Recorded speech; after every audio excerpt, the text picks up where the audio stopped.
하나님의 말씀은 사사기 7장 4절에서 14절 우리 함께 읽도록 하겠습니다. 여호와께서 또 기드온에게 이르시되 백성이 아직도 많으니 그들을 인도하여 물가로 내려가라. 거기서 내가 너를 위하여 그들을 시험하리라. 내가 누구를 가리켜 내게 이르기를 이 사람이 너와 함께 가리라 하면 그는 너와 함께 갈 것이요 내가 누구를 가리켜 내게 이르기를 이 사람은 너와 함께 가지 말 것이니라 하면 그는 가지 말 것이니라 하신지라. 이에 백성을 인도하여 물가에 내려가매 여호와께서 기드온에게 이르시되 누구든지 개가 핥는 것 같이 혀로 물을 핥는 자들을 너는 따로 세우고 또 누구든지 무릎을 꿇고 마시는 자들로 그와 같이 하라 하시더니 손으로 움켜 입에 대고 핥는 자의 수는 300명이요 그 외의 백성은 다 무릎을 꿇고 물을 마신지라. 여호와께서 기드온에게 이르시되 내가 이 물을 핥아 먹은 300명으로 너희를 구원하며 미디안을 내 손에 넘겨주리니 남은 백성은 각각 자기의 처소로 돌아갈 것이니라 하시니 이에 백성이 양식과 나팔을 손에 든지라. 기드온이 이스라엘 모든 백성을 각각 그의 장막으로 돌려보내고 그 300명은 머물게 하니라. 미디안 진영은 그 아래 골짜기 가운데에 있었더라. 그 밤에 여호와께서 기드온에게 이르시되 일어나 진영으로 내려가라. 내가 그것을 내 손에 넘겨주었느니라. 만일 내가 내려가기를 두려워하거든 내 부하 부라와 함께 그 진영으로 내려가서 그들이 하는 말을 들으라. 그 후에 내 손이 강하여져서 그 진영으로 내려가리라 하시니 기드온이 이에 그의 부하 부라와 함께 군대가 있는 진영 근처로 내려간즉 미디안과 아말렉과 동방의 모든 사람들이 골짜기에 누웠는데 메뚜기의 많은 수와 같고 그들의 낙타의 수가 많아 해변의 모래가마는 같은지라. 기드온이 그 곳에 이른즉 어떤 사람이 그의 친구에게 꿈을 말하여 이르기를 보라 내가 한 꿈을 꾸었는데 꿈에 보리떡 한 덩어리가 미디안 진영으로 굴러 들어와 한 장막에 이르러 그것을 쳐서 무너뜨려 위쪽으로 엎으니 그 장막이 쓰러지더라. 그의 친구가 대답하여 이르되 이는 다른 것이 아니라 이스라엘 사람 요아스의 아들 기드온의 칼이라. 하나님이 미디안과 그 모든 진영을 그의 손에 넘겨주셨느니라 하더라. 아멘.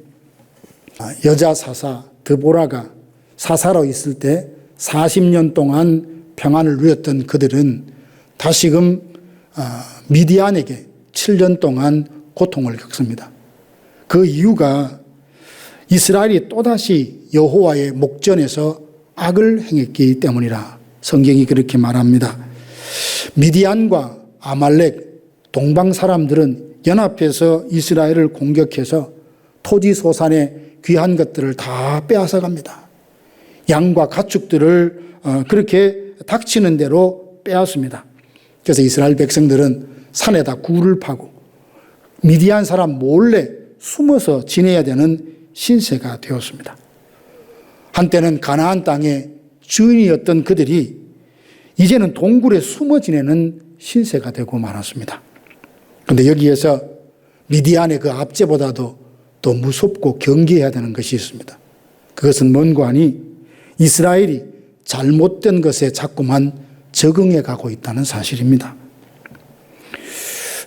처음에는 미디안의 학대가 고통스러워서 하나님께 부르짖기도 하고 소규모 군대를 모아서 아마 공격도 대적도 해보려고 했을지 모르겠습니다. 그런데 이스라엘은 어느새 미디안이 오면 산속으로 들어가 숨기에 바빴습니다. 변화를 꿈꾸기보다는 우상을 버리고 죄악에서 떠나 거룩함을 회복하고 하나님의 이름으로 대적과 맞서기보다는 그저 숨고 피하는 데 익숙해져 가고 있는 것입니다. 보통 사람들은 상황이 곤란하고 그리고 그 어려운 상황과 마주하게 되면 그것을 바꾸고 변화시키기보다는 적응하거나 회피하는데 더 빨리 반응을 하죠. 분명 옳지 않다는 것을 압니다. 이렇게 살면 안 되는데 라는 깨달음이 있지만 그것을 벗어나기보다는 거기에 자꾸만 적응하고 익숙해지는 우리 자신들의 모습을 보지 않습니까? 하나님은 옳지 않는 패턴과 삶에 적응해 가기보다는 하나님의 그 능력을 힘입고 거기서 벗어나 하나님의 사람답게 살아가기를 원하십니다. 강하고 담대한 그리스도의 좋은 군사가 되어서 하나님의 영광을 이 땅에 드러내며 살아가는 그런 삶을 살기를 원하십니다. 사사기 6장 11절 보니까 어느 날 하나님께서 기드온을 찾아오셨습니다.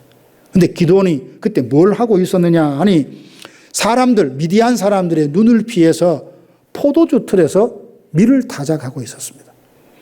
여러분 농촌에서 살아보신 분은 알 겁니다. 밀을 타작하면 보통 넓은 마당에 바람이 잘 통하는 곳에 그렇게 밀을 타작하죠. 그래서 공중으로 뿌리면 그 바람에 그 견은 다 지나가고 알곡만 자리에 남게 됩니다. 근데 이 기드온은 밀을 타작하면서 숨어서 포도주 틀에 숨어서 지금 밀을 타작하고 있습니다.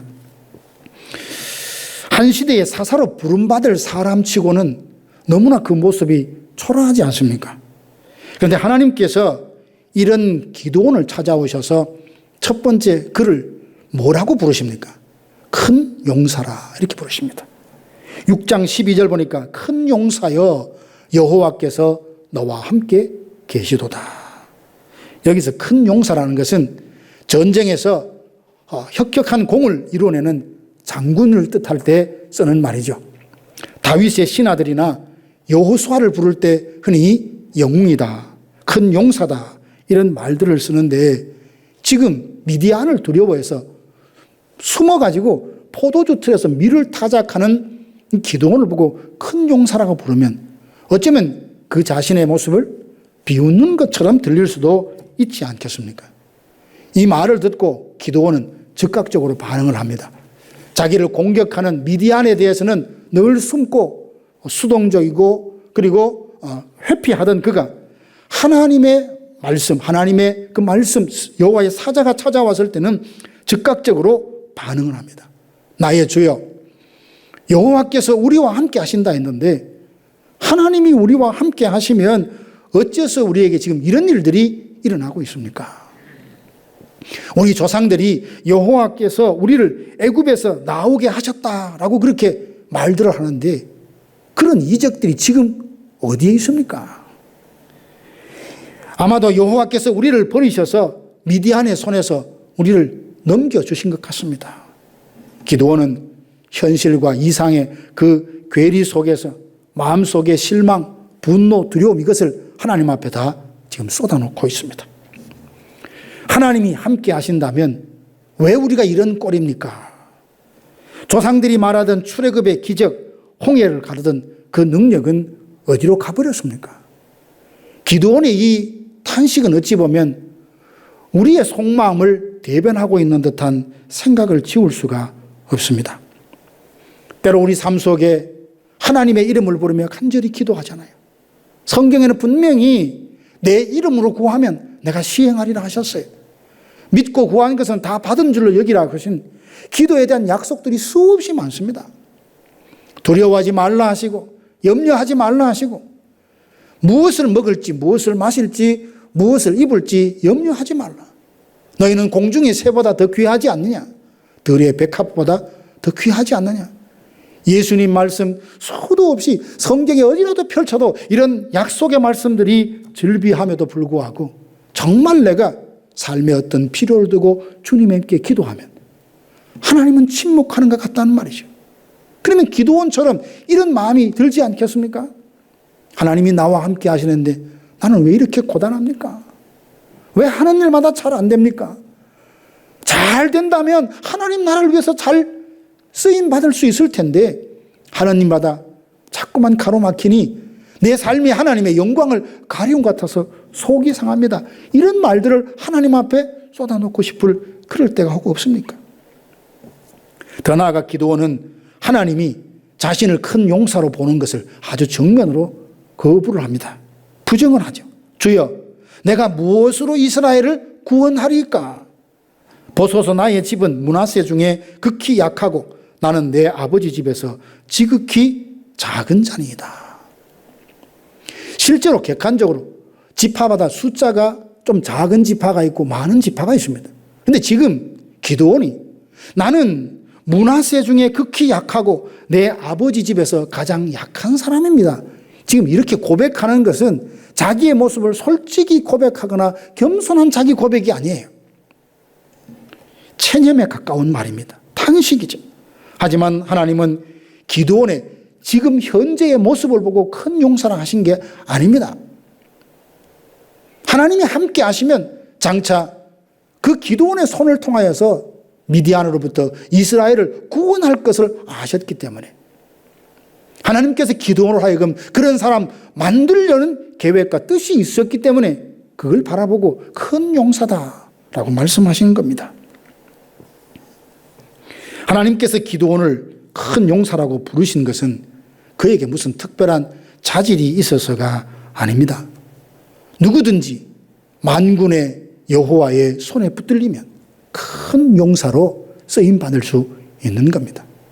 자신의 경험, 자신의 능력, 자기의 군사력, 자기의 경제력, 자기의 인맥을 믿고 마치 그 모든 것이 하나님의 능력을 대체할 수 있는 것처럼 그렇게 의시되다가는 순식간에 날아갑니다. 잠언 끝부분에 뭐라고 말합니까? 사람을 두려워하면 올무에 걸리지만 하나님을 의지하는 자는 안연히 설 것이라고. 여호와를 의지하는 사람은 하나님의 그 이름은 자기를 지켜주는 망대로 여긴다라는 그런 고백들이 있지 않습니까? 여호와께서 이르시되 내가 반드시 너와 함께 할 것이다. 그래서 내가 미디안 사람 치기를 한 사람 치듯 하리라 라고 6장 17절에 말합니다. 여기서 중요한 것은 하나님이 함께 하겠다는 약속입니다. 우리는 인간적인 눈을 보면서 자기 경험, 자기 기준으로 사람을 보면서 판단할 때가 혹 없습니까? 저 사람은 안 돼. 저 사람은 못할 거야. 근데 우리 생각에 잘 해낼 것 같은 사람한테 뭘 맡겼는데 잘 못하는 경우도 있잖아요. 비즈니스 하다 보면 직원을 딱 보면 눈 보니까 초롱초롱해. 또 맡기면 잘할 것 같아. 근데 맡겨놨더니 번번이 그냥 주인의 마음을 속상하게 하는 이런 직원들 없습니까? 그럴 수 있다는 거죠. 그런데 우리의 판단은 틀릴 수 있어요. 하지만 비록 약하고 경험도 없는 것 같지만 그가 하나님께 온전히 붙들림 받은 사람이라면 한 사람이 천의 역할을 감당할 수 있는 놀라운 삶을 살아낼 수 있다는 것입니다. 중요한 것은 하나님이 함께 하시느냐 아니냐가 중요합니다. 내가 함께 하겠다라는 이 약속은 여호수아로 하여금 담대함을 갖게 했습니다. 내가 너와 함께 하겠다는 이 약속의 말씀은 모세가 지금 미디안에 40년 동안 양만 치고 살던데 나를 바로 앞에 가서 이스라엘 백성들 구원하고 도저히 자신 없습니다.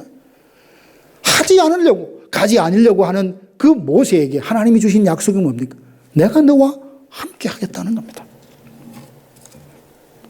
칼빈은 이렇게 말합니다. 하나님은 우리가 무능하다는 이유 때문에 부르시려고 하는 계획을 취소하는 분이 아니시다. 로마서도 보면 하나님의 은사와 부르심에는 후회하심이 없다 하지 않았습니까?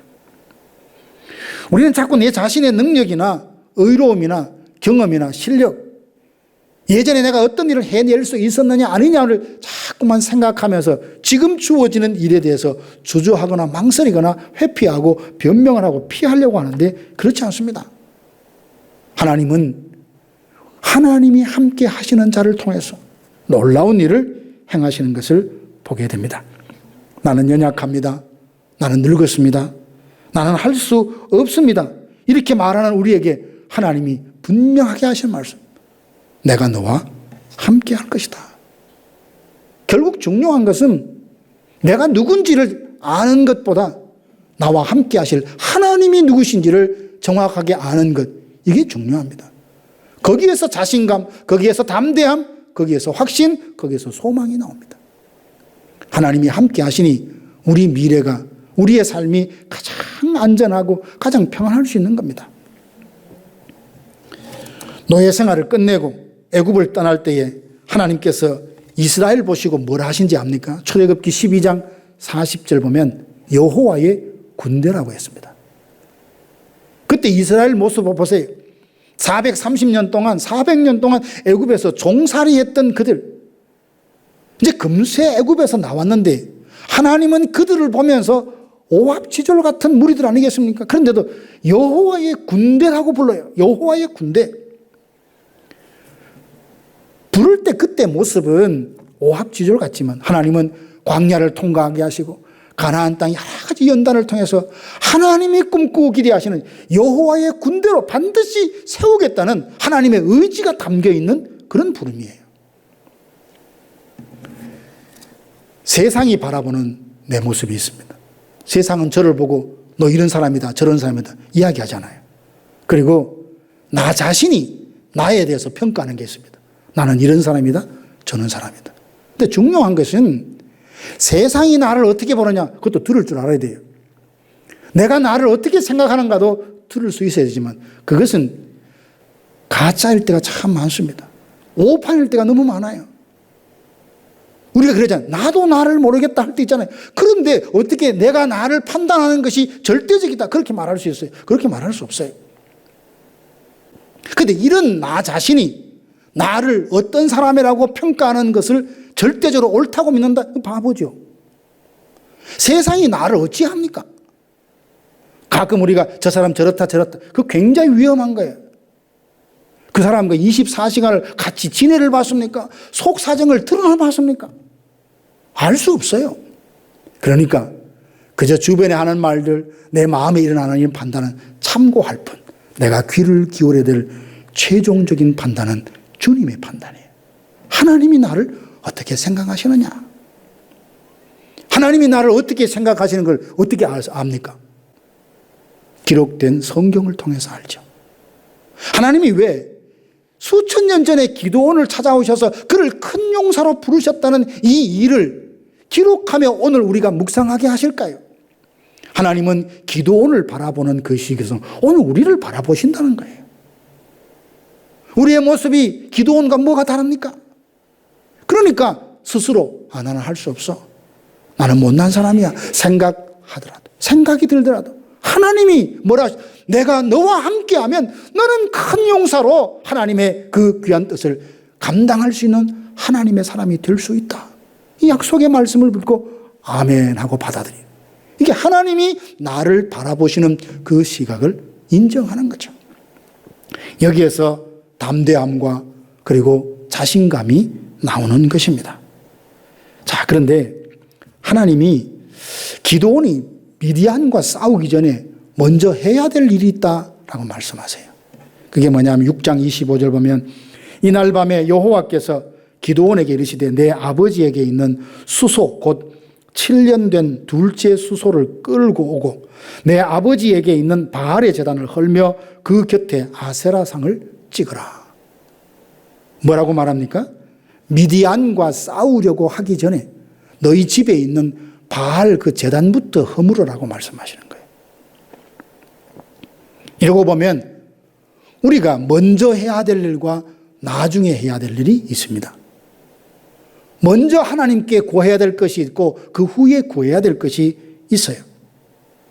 미디안과 싸워서 승리하고 싶죠. 얼마나 간절한 바람이겠습니까? 그러나 그 목적, 그 뜻을 이루려고 하면 먼저 해야 될 일인데 그 먼저 해야 될 일은 뭐냐 하면 자기 집에 있는 바알의 제단을 허물어뜨리는 거예요. 그러려고 하니까 기드온이 두려웠던 겁니다. 바알을 섬기는 사람이 얼마나 과격했겠어요. 만약 이 바알의 제단을 허물었다가 바알을 숭배하는 사람들한테 내가 몰매라도 맞지 않을까 두려웠던 겁니다.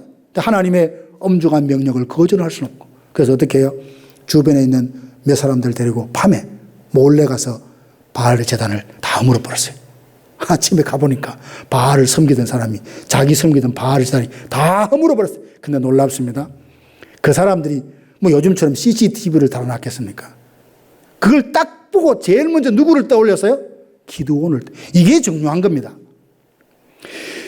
아무도 보지 않았어요. 그런데도 그 일을 보면서 이건 분명히 기드온이 했을 것이라고 그 많은 사람이 추정했다는 사실은 뭐냐 하면, 기드온이 평소 삶 속에 실제로 바알의 제단을 허물지는 않았지만 하나님을 순전하게 섬기려고 부단히 애를 쓰고 있다는 것을 동네 사람들이 알고 있었다는 겁니다.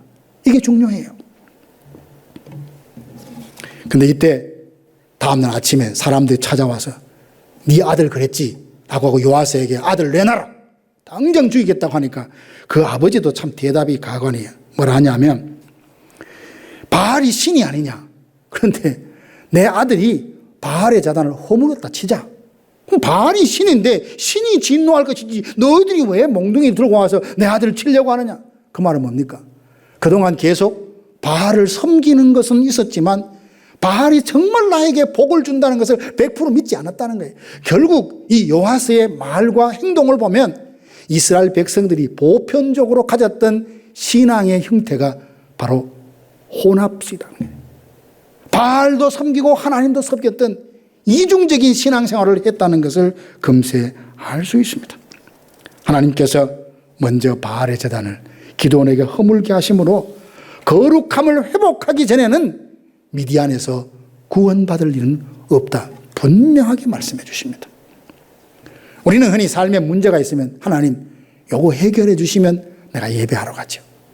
요거 해결해 주시면 내가 이렇게 하죠, 저렇게 하죠, 그렇게 말하죠.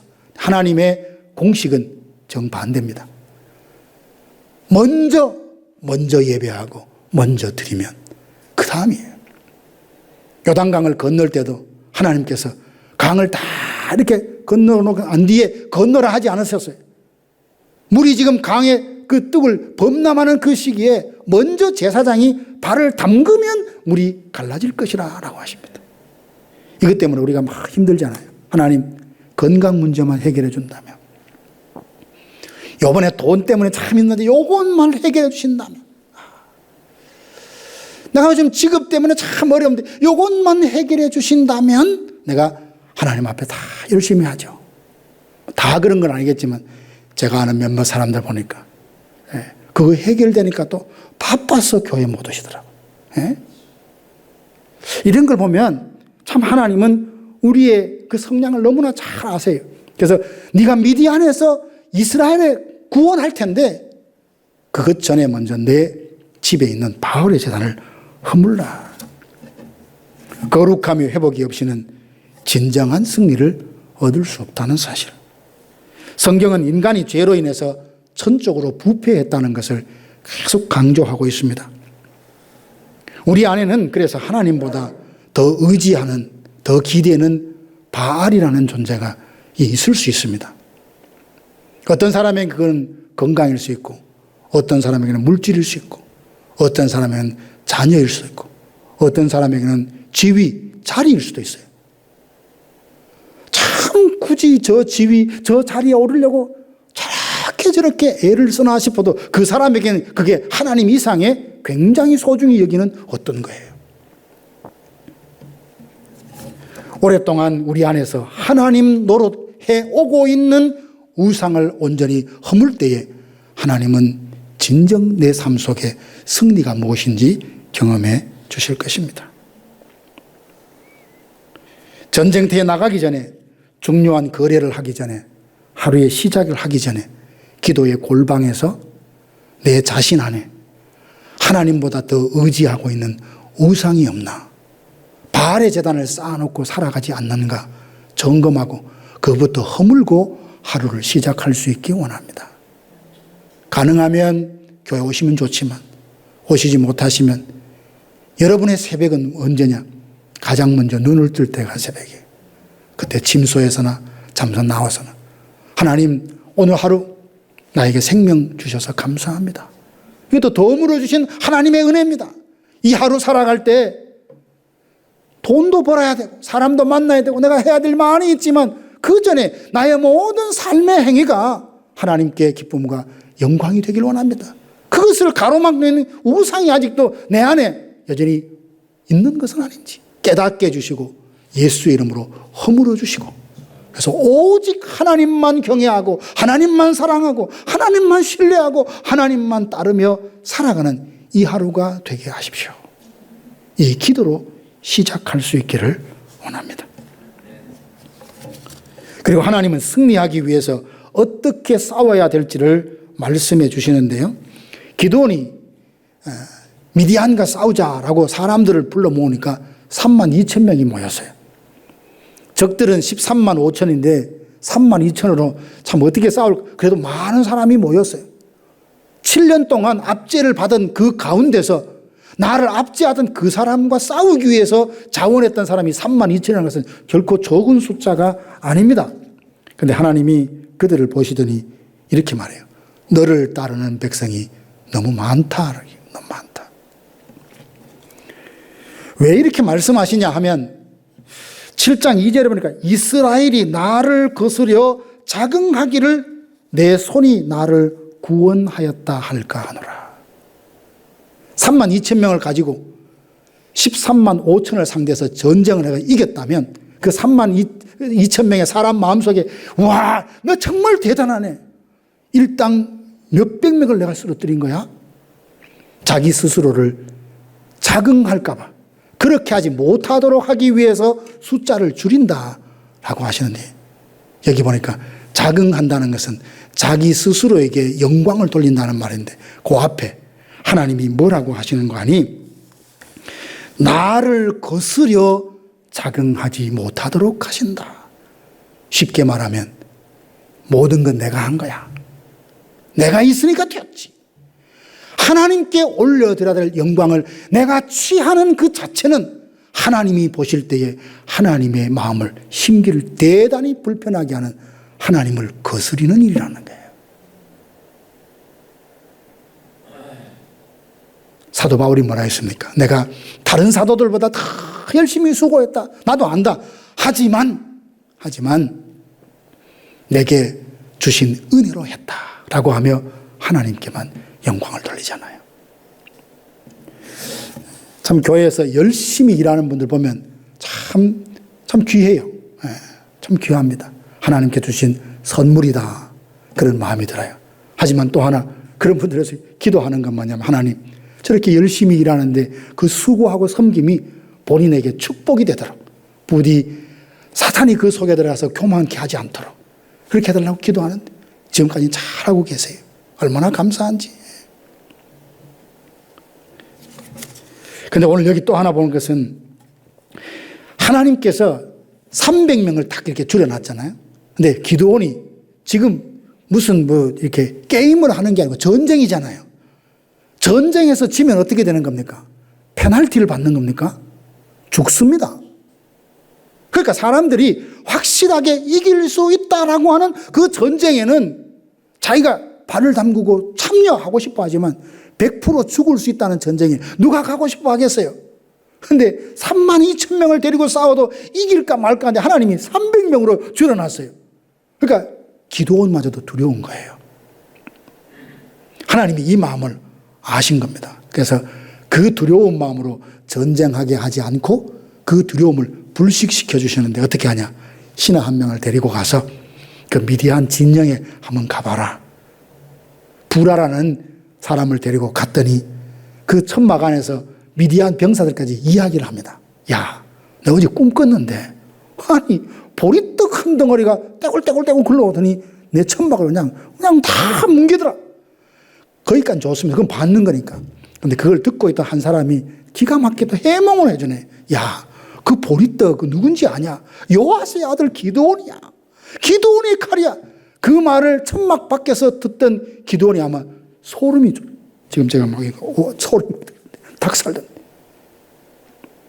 하나님이 하나님의 사자를 보내서 이야기를 거듭해도 못 믿으니까 하나님은 어떻게 하십니까? 적들의 입을 통해서 이 전쟁에서 반드시 이길 것이라는 확신을 심어줍니다. 이걸 듣고 기드온이 어떻게 반응했어요? 하나님 앞에 경배했더라. 하나님 이런 마음으로 섬기고 영적 전쟁을 치르기를 원하세요. 잘 될 수도 있다. 세상 말로 재수가 좋으면 그런 마음으로 어정쩡한 확신으로 하는 것 말고 하나님이 일을 기뻐하신다면, 하나님이 도와주신다면, 하나님이 함께 하신다면 이 일은 가능하다 확신을 가지고 그 일에 헌신하고 나아가는 것을 원하십니다. 그 과정에는 어려움이 있죠. 업다운도 있고 생각지 못했던 어려움이 있지만 궁극적으로 최종적인 승리는 하나님이 반드시 우리 손에 들려주신다는 사실입니다. 저는 이걸 보면서 위로가 돼요. 왜냐하면 하나님이 처음에 32,000명 중에 두려워하는 사람은 다 집으로 가라 그랬는데 결국 300명 남은 거 보고 지금 기드온도 두려워하고 있는데 하나님이 그거를 야, 너 두려워, 너도 집에 가, 그렇게 하지 않으셨어요. 기드온의 두려워하는 마음은 불식시켜 주셨다. 그래서 성도들에게 저도 두려워하지 마십시오. 강하고 담대하십시오. 그렇게 큰 소리로 설교하잖아요. 저는 두려움을 느낄까요, 안 느낄까요? 저도 느껴요. 저도 두려워요. 저도 언젠가는 어떤 문제를 두고 믿습니다를 아무리 해도 이게 불안과 염려가 가시지 않아가지고 그냥 교회 와서 혼자 펑펑 울 때가 있어요. 근데 하나님께서 그 마음을 기억하시고, 야, 너까지 목사가 그렇게 두려워하면 성도는 어떻게 되냐? 꾸중하시고 지적하시는 것이라 성령을 통해서 위로해 주시고 말씀을 떠올려 주시며 아, 이렇게 될 거다라는 확신을 주며 저를 달래주시는 것을 경험해요.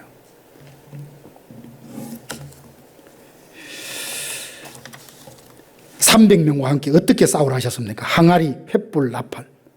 근데 전쟁에 나갈 때에 항아리와 횃불과 나팔을 들고 나가서 싸우라는 것은 여기밖에 없어요. 이게 절대적인 전술이다 이렇게 보면 안 돼요.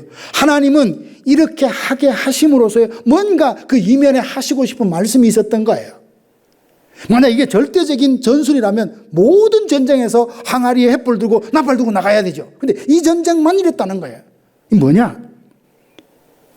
항아리는 결국 자기의 자아, 자기 고집, 내 경험, 나를 신뢰하고 하는 그 고정관념이라고 할 수 있어요.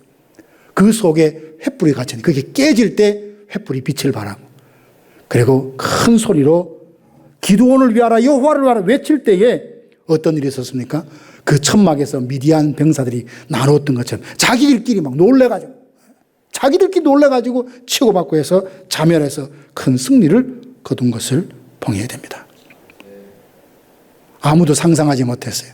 기드온도 상상하지 못했어요. 그저 하나님 하라 하시니까 하나님을 믿고 그렇게 신뢰했을 뿐인데 하나님이 그렇게 미디안을 무찌러 주시고 그들의 손에서 이스라엘을 구원해 주셨습니다.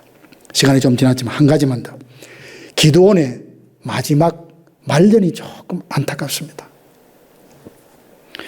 미디안과 전쟁에서 승리하자 백성들이 기드온을 찾아와서 요청합니다. 우리를 다스려 주십시오. 이 말은 우리의 왕이 되어 주십시오. 이 말이거든요. 야, 이런 사람을 왕으로 모신다면 이제 전쟁 걱정 안 해도 되겠다. 그렇게 생각했을 때에, 그렇게 말했을 때에 기드온이 뭐라고 대답합니까? 내가 너희를 다스리지 않을 것이다. 내 아들도 내 손자도 너희들을 다스리지 않을 것이고 여호와께서 너희를 다스리라. 기가 막힌 대답이죠. 정답이에요. 완벽한 대답입니다. 근데 기드온은 자신이 아니라 하나님이 왕이심을 선포했는데 여기까지는 좋았어요. 근데 거기서 멈추지 못하고 8장 24절에 보니까 그들에게 말합니다. 야, 그런데 내가 너한테 요구할 게 있어. 그거 뭐냐 하면 너희가 탈취한 그 귀걸이 다 가져와. 그리고 그걸 가지고 내가 에봇을 만들고 싶다. 에봇은 제사장이 입는 옷이잖아요. 그래서 금고리 1700세겔을 거두어서 에봇을 만들었는데 성경이 이렇게 말합니다. 기드온이 그것으로 에봇 하나를 만들어 자기의 성읍 오브라에 두었더니 온 이스라엘이 그것을 음란하게 위함으로 그것이 기드온과 그의 집에 올무가 되니라. 우리의 왕이 되어주십시오. 그러니까 나 왕이 안 될래. 하나님이 여러분을 다스릴 거야. 참 멋진 대답을 했는데 그러고 나니까 속이 좀 허전했던 모양이야. 거기까지 좋았는데 이것까지는 포기할 수 없어. 끝까지 영적인 영향력을 뒤에서 계속 행사하고 싶었던 모양이에요. 그래서 에봇을 만들어서 처음에 미디안과 전쟁하기 전에 우상을 허물었던 그가 이스라엘 백성들에게 새로운 우상을 세워서 섬기도록 해서 올무를 만들었다는 거예요. 이게 그의 노년의 참 안타까운 모습이에요. 사랑하는 성도 여러분, 오늘은 사사기서 6장, 7장, 8장에 나오는 그 사사 기드온의 삶에 대해서 함께 생각해 봤어요. 하나님이 그를 큰 용사로 불러주셨다는 점. 하나님이 우리도 참 세상으로 보면 보잘것없고 사람들이 주목할 만한 그런 것 없지만 하나님이 우리를 예수 그리스도를 보시고 큰 용사로 인정해 주신다는 사실입니다. 여러분 그 찬양하세요.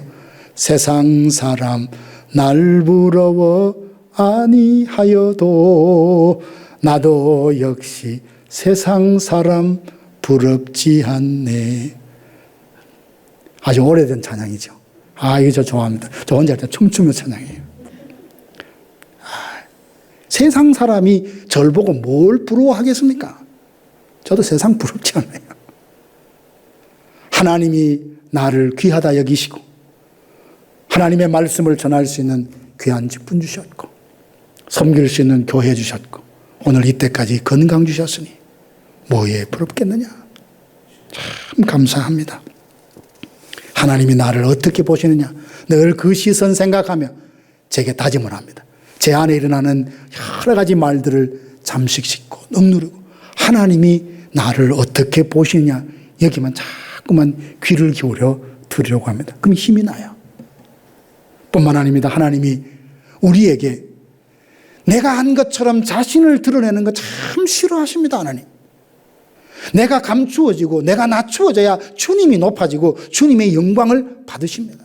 그래서 자긍하는 것을 내가 거슬린다라고 하신까지 말씀하신 걸 보면 우리는 모든 일을 통해서 오직 하나님 한 분만 영광이 되고 하나님 한 분만 주목을 받으시고 하나님 한 분만 영광 받으시도록 스스로를 끊임없이 낮춰야 돼. 끊임없이 나를 죽이는 그 신앙적인 결단이 우리 안에 일어나야 된다는 사실이죠. 하나님의 방법으로 승리했다면, 부자가 되었다면, 소원을 성취했다면, 기도가 응답됐다면 그 뒤에 참 위험한 순간을 아시고 내가 너희의 왕이 되지 않겠다라고 말했다면 그 이스라엘 백성 많은 사람들에게 올무를 놓는 이런 어리석은 일은 하지 말아야죠.